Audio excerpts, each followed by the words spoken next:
Hello everybody, it's VerticalSandwich. Okay, so I have a different plan for this video than I would normally give to this video. So let me just explain while we're moving towards the cave, which is this way. It's like a really dreary day here, and I'm having a lot of, I'm having an attack of sciatica.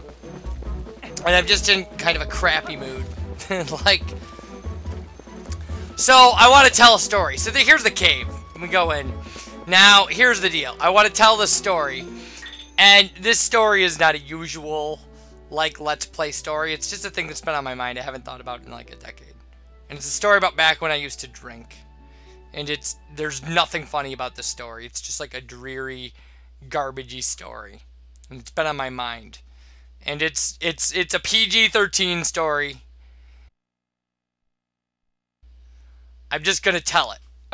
So if you don't want to hear this story, if what you want is, happy, nice LP stuff, then just assume we got a heart container out of this cave and skip to the end of the cave.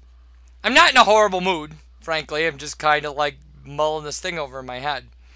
So, and it's unlike a lot of the stuff I talk about during LPing, so if it's a change of pace you don't want to hear, I understand. I get it. You can mute this, you can watch me play, you can do whatever. So anyway, we're going to explore this entire cave. We don't need to. There's just some rupees and a heart container. So, back in my drinking days, because as many of you know, I've been sober for more than a decade at this point. Back in my drinking days, when I was 20 actually. So, not my legal drinking days. Before that, I decided that I wanted to, I was a kid from I'd never been out of the Midwest. I was a kid from Wisconsin, and I decided that I wanted to get out of the Midwest. And so I planned a vacation, and I actually, went to a travel agency and planned this vacation. Because those are things that used to exist. Travel agencies. They might still exist, I don't know. You can do all that stuff online now.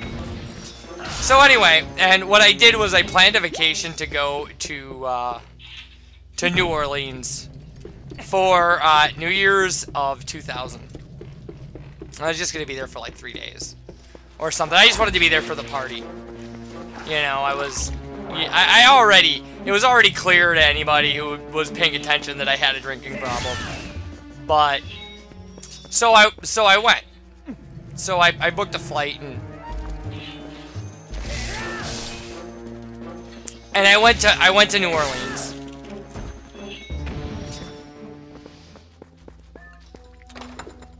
I go there, and you can get... I don't know what New Orleans is like now. I haven't been back since 2000. When I was 20, by the way. And it shows how long ago that was. But back then, in the French Quarter, anyway, they had these drink stands kind of everywhere, and you could just walk up and order what you wanted, and they just give it to you. They didn't. At least I didn't find anybody who cared that I might be underage. The guys ahead of me in line for these drink stands and stuff looked like they were 15. And New Orleans at that point, I mean, it was this gigantic party. It was this enormous party. It was just crowded with people, and it was you couldn't move in the French Quarter and stuff on New Year's Eve and stuff. It was ridiculous. So, anyway, I'm there. I've never been out of the Midwest, so I'm pretty shell-shocked. I mean, it's this gigantic, it's the biggest party I've ever been in. So I waste no time, no time whatsoever, just getting ridiculously drunk. I mean, ridiculously drunk for a 40-year-old barfly, let alone for a kid my age. So anyway, so here's the heart container.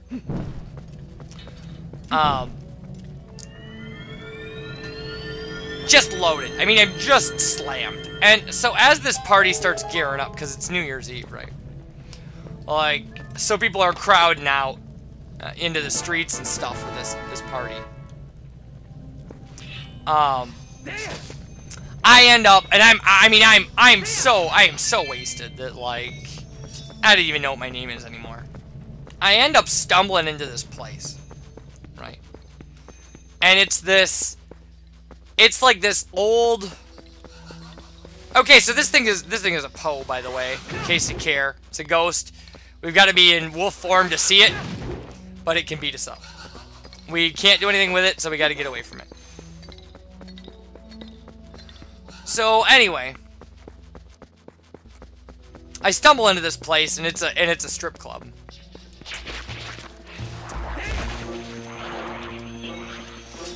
And it's empty. It's like absolutely empty. Like every other place in this town is just rocking.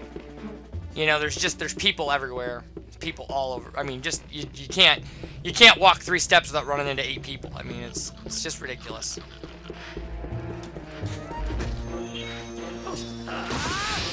And I get into this place, and like I say, it's just empty. It's like me and one guy in this strip club. And it's clearly like this is not some sort of chain top of the line. I mean, like I have somehow stumbled into like a place where strippers go and they can't work anywhere else, and they're all like these later middle-aged women, and there's one young girl. She comes up to me, and she starts talking to me, and I'm loaded. I mean, I'm absolutely loaded. And this place is just like, it's just deserted. Like, and the waitresses there, or the strippers there, are like coming over and talking to people, and like, well, they're talking to me. And then after every once in a while in the conversation, they just like, they literally would just beg me to tip them. They would just be like, please tip me. And I don't know, I haven't thought about it in years. It was just like the saddest place. It was just like sadness packed into a bar. And like, and this young kid, I'm clearly this tourist. So there's a chew over here in case you need lamp oil. I'm like this young tourist, like, you know, I got everything going for me. I was about to, I don't know if had I dropped out of college? No, I was still in college at that point. And, you know, just ended up in this place, and it was just like, it was so sad to just kind of see people. Like, and I guess there are worse situations you could be in. They weren't prostitutes or anything. I mean, as far as I know. But I don't know. There was just something about today. Just something about today brought that to my mind, and I was like, man, at the time it really bothered me. And somehow, like, over years, and I'm not leaving this cave until the story's done, so we're gonna stand by this little fire and try to keep ourselves warm while VerticalSandwich tells the story. So, after that, my drinking got really out of control, and I hit a series of kind of rock bottom events that to me were fairly horrific. And I don't know if these women were kind of rock bottom events. I don't know anything about them. I've never seen them again. I've never been back. And like that kind of took over my life, and then I sobered up.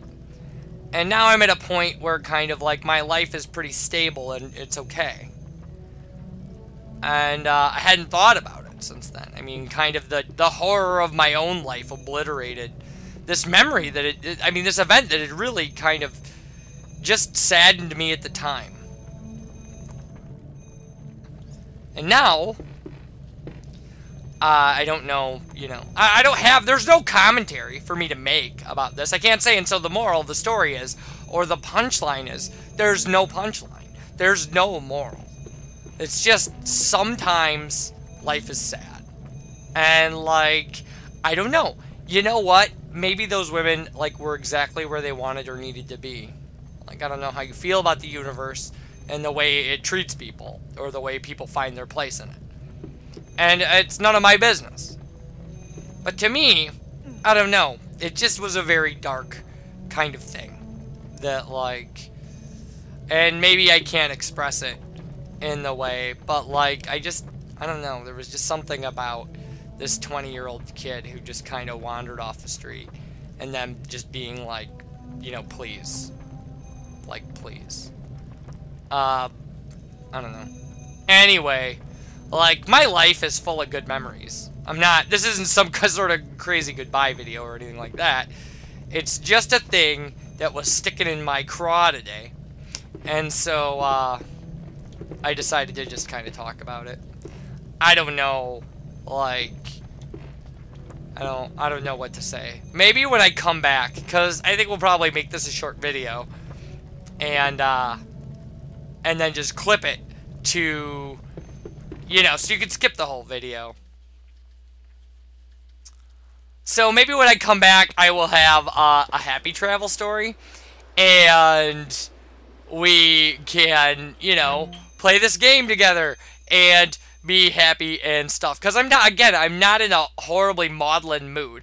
I'm not like, life is horrible and worthless. My life is full of happy memories. And, you know, and happy times happen for me with surprising frequency.